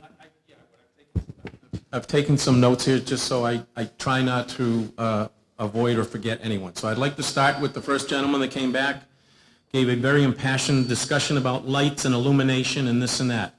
We are changing the current bylaw from internal illuminated signs to ground illuminated signs that have to be off at 9 o'clock. The other thing that happens in any type of signage application is there may, I'm not saying in most or in all cases there will be, but there may be a site plan review of the proposed property, wherever it may be, whether it's residential or it's in the current business district.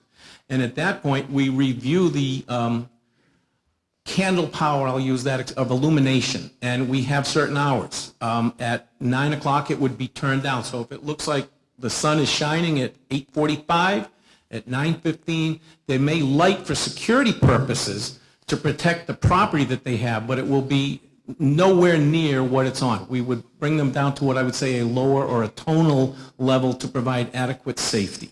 That question came up in one of the hearings, the public information hearings that we had from Anna Maria College. They were concerned that we discussed turning lights off.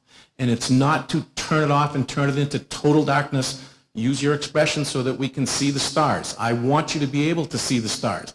But it doesn't have to be lit like 12 o'clock noon if you're walking across the campus at Anna Maria. We need to have adequate lighting for safety for the students that are walking on the campus. We also need to have adequate lighting to protect the property of these business owners. Let's talk about just the current ones now.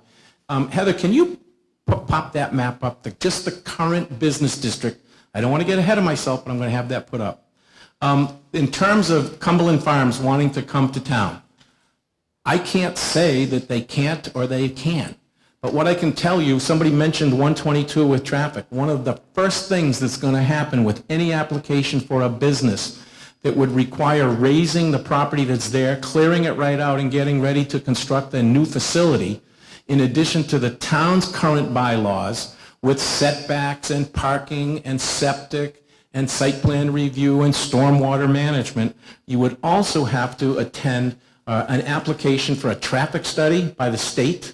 They're going to want to know what the traffic counts are at various times during the day, and you're also going to have to apply for curb cuts to allow entrance and egress from that business to make sure the sight lines are safe for traffic so that we avoid possible accident-prone designs. So there's still a lot of safety measures in place here to make sure that we cover everybody. Coming down Mrs. Fenton with the scenic byway, it's not our intention in any way, shape, or form to change that. And all right. I'll retract the comment. Let's be civil. Please, let's remain civilized. Thank you. Come on. All right, I'll retract the comment. In terms of moving from the town lot, from the center of town to Rutland, we had that discussion. As a matter of fact, the select board brought it up one evening. How have you thought about that? Why don't we go from the Rutland line to the Worcester line? Part of our concern at that point was changing the rural character of the town. As you drive on the scenic byway and you head out from the Congregational Church and the marketplace and whatever, and you get into the country setting, we wanted to preserve that. I also made the statement at that hearing, we wanted to work in baby steps. Now, and I'm going to say this right now when we get to the next point, and please don't jump all over me yet because we're not at the map. But if you're not happy with the proposal, somebody spoke with me the other day and said it looked like we took a paint roller and just rolled it right down 122. I'm okay with that. We'll amend it. We'll do whatever you folks want. If you want to take a minute baby step, I'm okay with that. But we had a mission to do to try to increase businesses in town and become more business friendly. When we looked at just current traffic patterns, we have 31 coming from Spencer, comes to the center of town, turns right, heads down to Worcester. We had Grove Street coming down south, turns onto 122, heads south. We have 56 coming into Paxton. You can go north or you can go south. But the confluence of vehicle traffic, which would be one of the parameters some prospective business owner might look at, say, am I going to have enough traffic by my business to make it successful, or will it hopefully thrive? We had to take all of that into account. Small town feeling, there was a question about that. We had that as one of our parameters in terms of looking at the process and the project, and we want to maintain that somewhat rural feeling. Now, change is inevitable. I'm not going to sit here up on this stage and tell you that it's not going to happen and we can control it. We can. You have the ability here to control what's about to happen or not happen. And in terms of state involvement, I mentioned the traffic studies that you have to do and the curb cuts that are going to have to be made and the applications to make sure sight lines are in there. I mentioned why we chose 122, and in terms of, there was a comment made about commercial property, the last speaker here. I'm not sure I took the proper note. But, okay, so if you can just look at this map right here now. You're all sitting in the audience and you can see this. The red zones on that map are the current business zones. So if you look at, on the northern part of that map, there's a little triangle, it looks like an arrowhead. That includes the Cunningham Oil Building all the way to the Paxton Pizzeria, I believe. And there is one little tiny dot. Heather, can you show that little dot there? It's right there. That property was zoned business about 18 or 19 years ago when a gentleman by the name of Mr. LaChance, Jerry LaChance, lived in town. He wanted to purchase that property and turn it into a business so he could open a small little convenience store. And he came before the zoning board for a variance to say, I want to do this. They granted him that. And what happened in the end, they said, okay, you got that? He goes, thank you very much, I'm going to go home. They said, whoa, wait a minute. He did not meet the minimum square footage for a business lot, which happened to be 20,000 square feet. So he turned down the process, even though that's zone business. There is a residential house on that right now. Continuing down Main Street, we come down 122, I don't want to call it Main Street. We come into where the sports club is, the Shabo's Garage, the dental office, Dunkin' Donuts, the Conti building, and I believe that's as far as we go at that point. All right, those right now are the only business designations in this town. Now you're all going to ask, how does somebody else have a business? And I'm not going to pick on certain people, but there are repair shops, there are agricultural businesses in town. They are pre-existing. non-conforming uses that have been in town for decades. So with the permission of Mr. Smith, Forrest Smith has a property there. The Doyles have a property down the Paxton Auto. Picking on some other people, Dr. Seaman, how many use him as a dentist? He has a pre-existing non-conforming use. Dr. Dowd had that building before we had zoning regulations. And you don't mind having that building there. He has an apartment above it and a business below it. He has adequate parking. It doesn't affect, I don't think it does, but traffic jams. I've not seen many accidents that have taken place there. He does not have an internally illuminated sign, and he maintains the character of being in the town of Paxton. As we continue down, you're going to go down Pleasant Street. On the left, there will be, it was Kennon's Nurseries, I believe it's Sterling Greenery too, but that's an agricultural property.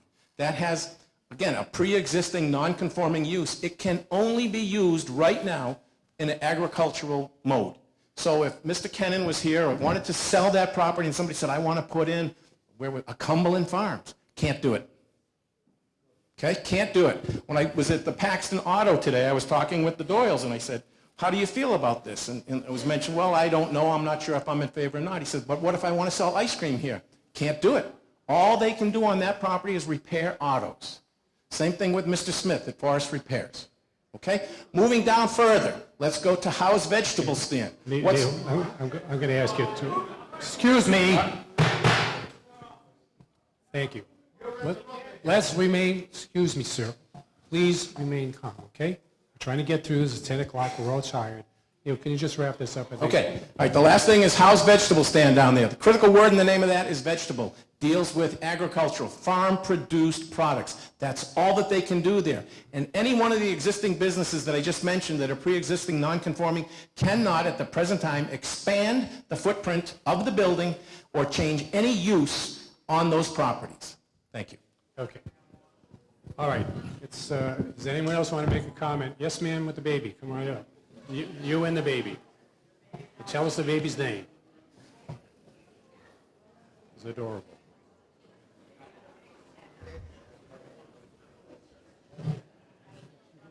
Erica Geary, 255 Pleasant. So I just wanted to make a comment. My husband and I just moved in about a year and a half ago, and young families, we moved into Paxton because of how quaint and charming and how we are up the hill from the, the hubbub of down in Worcester. And I don't want to discredit the hard work that all of these people have done. This is a very difficult job. However, I really do think that it's been my experience, and I've worked in government almost my entire career, that this is not how you garner community support. I think that it's a little disheartening that, the videos that were posted online were edited. As someone with a young baby, and I'm trying to be an informed citizen here, and I don't think it was intentional. However, there were videos posted online that were incomplete, that we didn't have all the information that we needed. The last information session contained the most heated topic, and here we are, stuffed into a hot, stuffy room. It is the last article, and people have left because they can't stand this, because this is really tough. And I think that, maybe, perhaps, this might be the best avenue for Paxton. I don't think it is, but I just would really love to see a little more consideration for people and making sure that, that we're actually trying to get the community on board with what's best for Paxton, because it just doesn't feel that way. It feels that we're trying to sneak things in and we're lumping things together that shouldn't be together, or that are very important. All right. Thank you.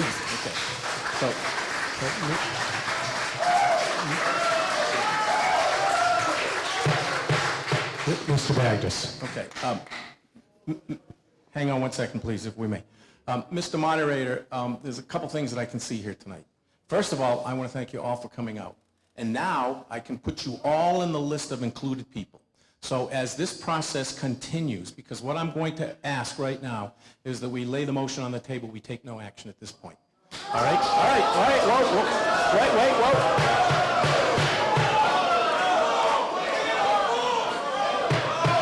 Speak.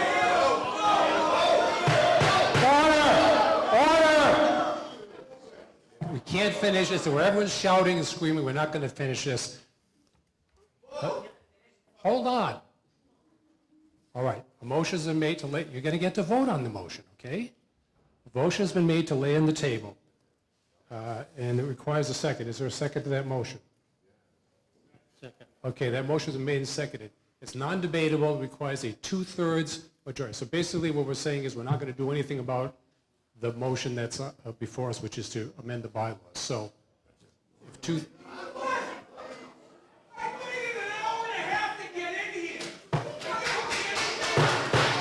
Sir, please, okay? We're about to... Hang on. This is insane! What you're doing and what you're... I don't know who the hell you are, but someone bought and paid for you. Oh, that is so far from the truth. Neil, please. Okay. We're going to vote now on a motion to lay on the table. If you want to not do that, you want to act on the pending motion, then vote no. If you want to just stop this process, then vote yes. Okay? That's the point. So vote now. Whoa. Wait a minute. All right, so it's just so we're clear, it's a 2/3. In order for this vote to pass, in order to lay on the table, 2/3 of you would have to vote to do that, okay? So if you don't want to do that, vote no. Clear enough? Okay, vote now.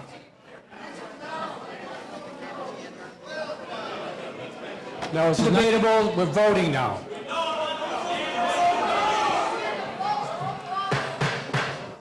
All right, let me explain it. All right. Sir, I can have you removed from the hall if you don't be quiet. We're getting clear. We don't want this to go through. We want to vote. Good. We want to make sure... You're going to get a chance to do that if you cut off the debate. So I'm not going to argue with you, sir. Okay? All right. Here we are. Let me explain it again, okay? There's a motion to lay on the table. If that motion takes 2/3 vote to pass. If it passes, then we're done discussing this. If it doesn't pass, then we're going to vote on the motion. You can vote against it as you wish, okay? So, is everybody clear on that? What part don't you understand?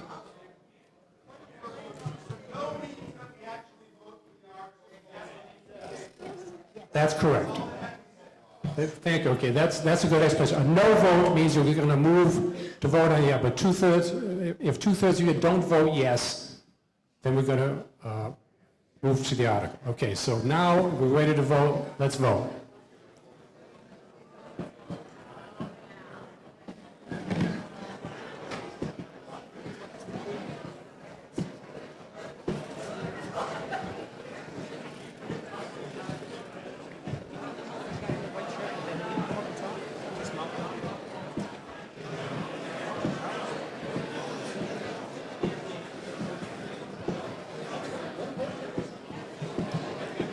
All right, I'm going to give you 10 more seconds to vote.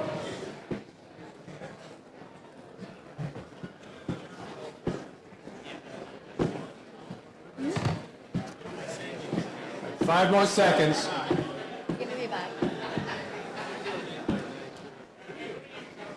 All right, voting is done now.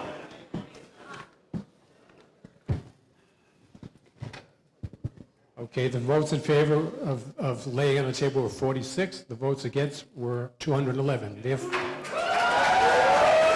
All right, thank you. Now we're going to vote on the motion which is to substitute the new bylaws, zoning bylaws for the old zoning bylaws, okay? Are we done discussing that? Okay.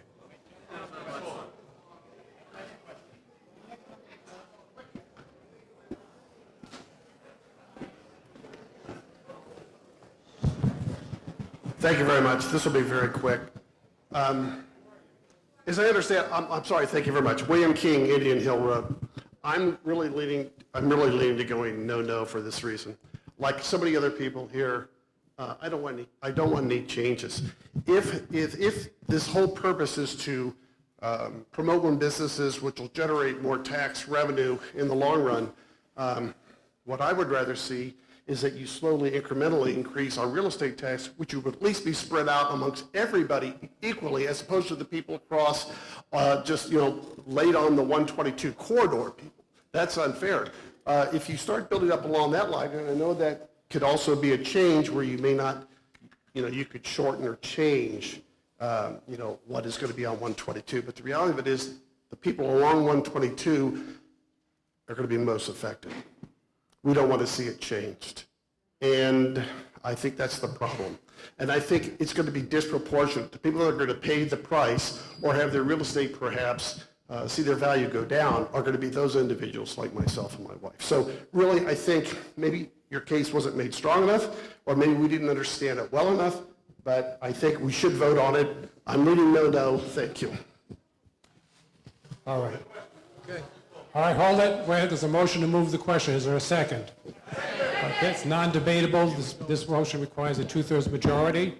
All those in favor of moving, so if you're not clear, moving the question means to end all debate, okay? If you want to end debate, vote yes. If you want to keep talking, vote no. Ready? Vote now.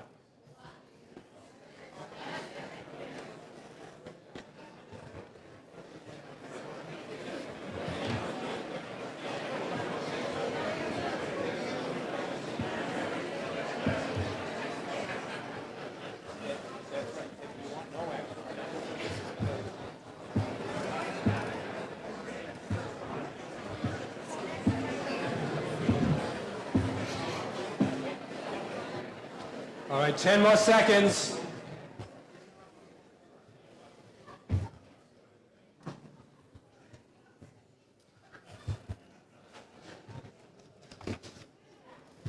All right, 5 more seconds. And voting is done now. Okay, so the vote to cut off debate is 228 in favor, 29 against, so debate has ended. We're now going to vote on the motion. Excuse me? Hold on for a minute, okay? So this is just so you're all clear, you're voting on the motion to replace the existing zoning bylaw with these new bylaws. This motion requires 2/3 to pass, okay? So if you want it to pass, vote yes. If you don't want it to pass, vote no. Okay, vote now.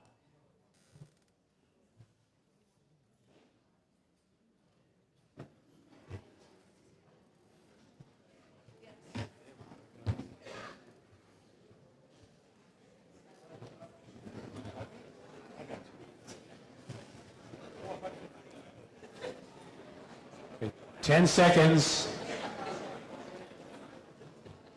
Anybody that's leaving early, please be sure to leave your clicker behind. We know who you are and where you live. All right, 5 seconds. Okay, voting is done now.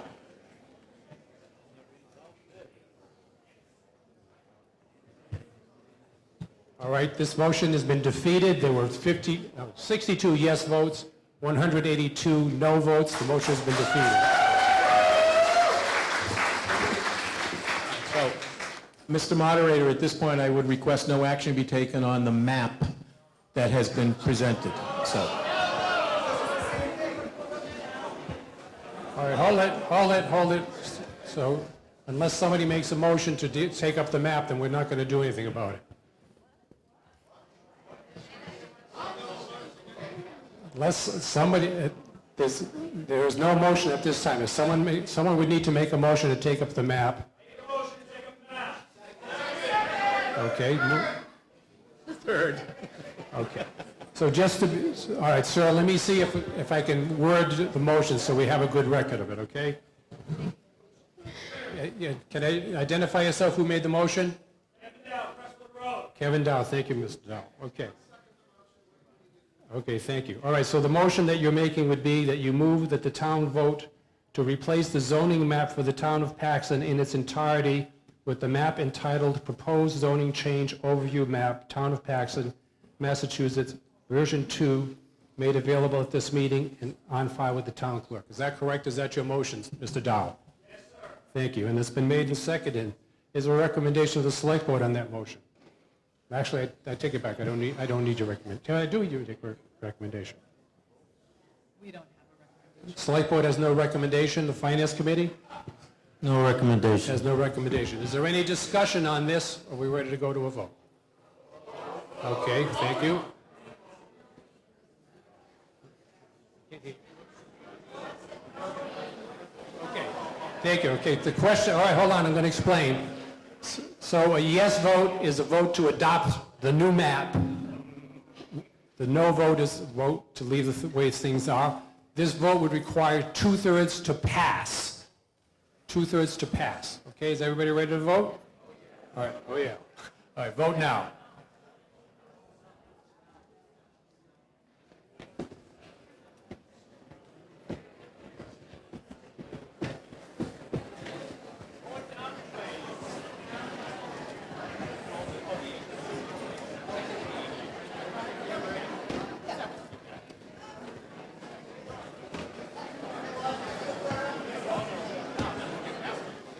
All right, 10 seconds.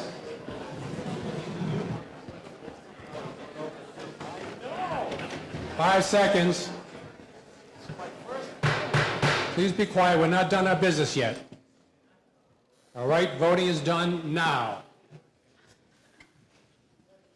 Okay, the yeses were 29 in favor, the noes were 204. That vote did not pass. All right, now hold on. We have one more item to take up, which is different than this entire zoning change, okay? And I'm going to have Mr. Bagdis make the motion under Article 11. All right, so we have one order of business left, and whoops. What this will do is, all right, so let me get here. All right, the planning board recommends, and I move that the town vote to amend Section 15, accessory dwelling apartments of the zoning bylaw as shown on the attached Section 15, accessory dwelling units, and to make related changes to the definitions and use schedule of the zoning bylaw as shown on the attached and made available at this meeting and on file with the town clerk. Is there a second? Second. Motion's been made and seconded. Is there a recommendation of the select board? For approval. Is for approval the recommendation of the finance committee? For approval. All right. And Mr. Bagdis, do you have an explanation of what this motion is all about for us? Certainly. Okay, so at the present time in our zoning bylaws, we have a section called temporary accessory use apartments. So anybody that has an in-law apartment or some sort of second residence in their home, they now have to go through a process of renewing that application every 2 years, and there's a fee involved. The governor, Governor Healy, established a new law, and it was signed into law to take effect on February 1st of 2025, which will create accessory dwelling units. So right now, we really don't have a say in this because the state has mandated it. What we're trying to do is put regulations in place so we can control the process if and when it comes to our town. And I'm telling you right now, it will come to town. The big change is, just so you understand, primarily now you have to be resident. You have to live on the property that you have that has this accessory use apartment on it. In the future, February 1st or 2nd of next year, you don't have to. If you are going to add an adjacent or an unattached building or structure to your property, you can do that as long as you have an adequate septic system and you have parking on site to handle whatever increases that will do. So that's it in a nutshell. Please vote to approve this. Thank you. Okay, are there any questions about this motion? Okay. Now, I understand this is a majority motion, simple majority motion, okay? If there's no questions, we'll go ahead to vote. Anita, yes? It's past my bedtime, Anita. Do you really need to say something? No, Sarah, please, if you want to say something, please do.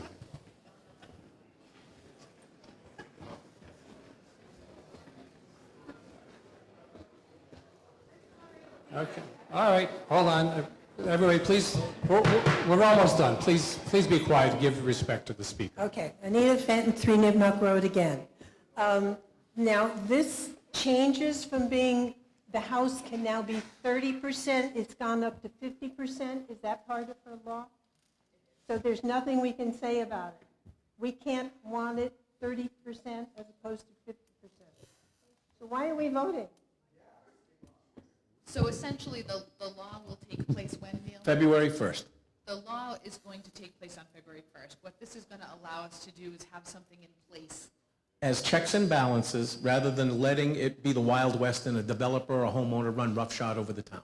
But we haven't changed any of the rules that they want, right? They get 50% size, and you don't have to be related or live there.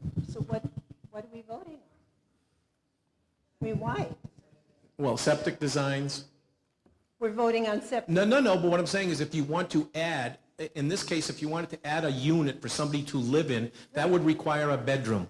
And septic systems are designed with residents right now in town, you have 2, 3, 4, 5, 6 bedrooms, whatever, and as long as the system can handle that, you're okay. But if you have a 4-bedroom home and now you want to add an accessory dwelling unit, So it would be your 2-bedroom system, home. no, your system would have to handle 5 bedrooms. No, what's going to happen right now, as I said, the governor is making this is mandatory. So if we don't do it, we have no say in any of the process.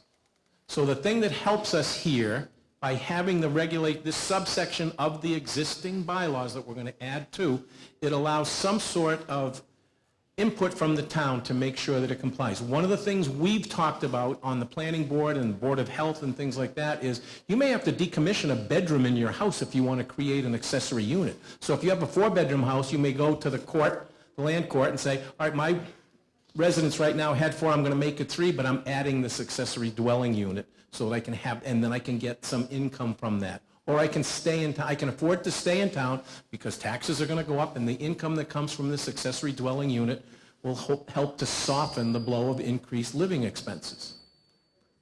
Sure. Okay. That's why I'm saying this is something we need in place. Okay, all right. Anybody else have a question or a comment? Okay, ready to vote? Okay, this is a simple majority vote. Vote yes if you want to adopt this new bylaw, no if you don't want to adopt this bylaw. Ready? Vote.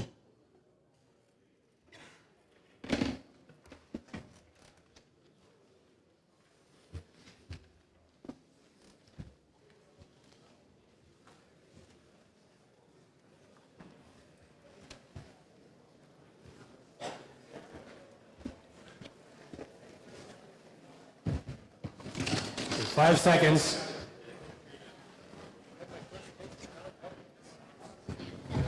All right, voting is closed now. And this vote has passed, 145 yes, no 62. All right, wait a minute, hold it. Before you go, if you still have your clicker, here's a last vote to make.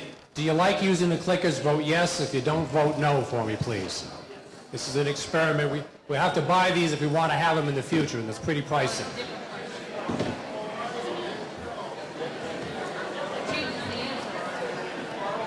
All right, I need a motion to dissolve. All those in favor say aye. Aye. Opposed say no. I declare this motion is dissolved. Thank you for coming and thank you for being civil.